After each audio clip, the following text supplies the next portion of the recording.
עבדנו מ-4-1-1 ואני עושה את הסיכום של היום. האחיזה של שתי הרגליים זה בעצם השליטה שלי על הגוף של היריב. ברגע שהרגל שלו חופשייה, נכון שיהיה לי את האפשרות לעשות בריח, אני יכול להמשיך לבריחים, אבל כן יהיה לו אפשרות להגיב, לקום, להתרומם, להתנגד אליי.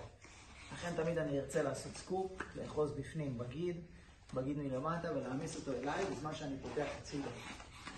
הרגל שלי מקבילה לרגל שלו בזמן שאני מסתובב אליו, ולכן היא לוחצת לו את הירך. במידה והירך של היריב טיפה נפתחה והתרחקה ממני, אנחנו מכניסים לבפנים כמו סקופ, מכניס בחזרה אליי, תופס, מושך, מסיים הכל בפנים. זה קודם כל הדבר הראשון לשליטה. זה הרגע שאני מכניע, זה הרגע שאני תופס, אני שולט, ששני הרגליים שלו אצלי, גם קשה לו מאוד לצאת וגם קשה לו מאוד מאוד לזוז.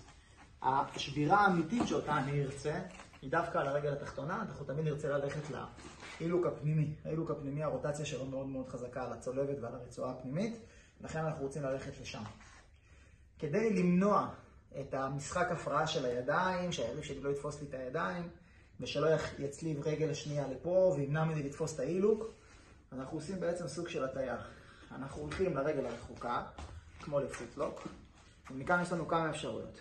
פוטלוק, הוא יבריח את הרגל, אנחנו נתפוס את האילוק, ויש לנו אפשרות טובה יותר, זה לעשות כמו אוקי, גם כן, אנחנו לוחצים מספיק חזק, אני יכול להכניע מפה, היריב שלי יעבוד, יתפרע, ימשוך את הרגל, יעשה סיבוב, הוא יהיה חייב לחסוך את הרגל, אני סוגר סנקקו, כדי למנוע את הסיבוב של היריב, אני עושה סנקקו לרגל, מה שקורה, היריב שלי חייב להסתובב בחזרה פנימה. מסתובב פנימה, אנחנו סגורים בפנים חזק, וסוגרים את האילוק. מהנקודה הזו, הגענו לעוד חשיבה, שהיא תגיע דווקא מהפוטלוק. בפוטלוק ראינו כמה הכנעות. יש לנו את הפוטלוק הבסיסי, שאנחנו תופסים חזק, מסתובבים הצידה ולוקחים את הרגל. יש לנו שאנחנו עושים סיבוב הצידה, ואנחנו לוקחים את הרגל. ואנחנו לוקחים את הרגל, סליחה. אז בואו נפה מאוד. יש את הפוטלוק הבסיס שעשינו, שזה זה, ואני מסיים. יש, היריב שלי מתחיל להסתובב לצד השני, אז אני מסיים לפה. ויש שאנחנו תופסים, סוגרים אוקי, מפנים, סוגרים הכל הדוק ולוחצים. ואז אני רוצה להביא את היד הזו אחורה לאוזן, ואת המרפק חזק מאוד לברך, לעשות את זה, ובעצם יוצר המון לחץ על האקילס. בפוטלוק, וזה דומה בעצם למה שעשינו בתוך ההתקפה לאילוק, נוסיף את זה גם כן לפה. ברגע שהעקב שלו נחשפת, לפי החוקה שאסור לעשות אילוק, או במידה והאילוק מאוד קשה לי כי הוא מחביא את העקב, אז אני תופס את העקב שלו כמו אוקי, בזמן שהעקב שלו בחוץ, ואני סוגר אליי.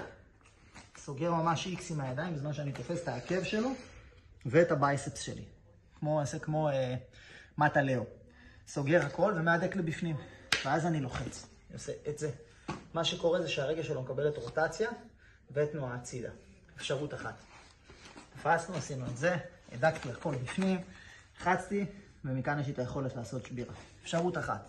אפשרות שנייה, היריב שלי לוחץ, דוחף, מתרון לצד השני, משך את העקב שלו החוצה. בואו נתראה מפה מאור.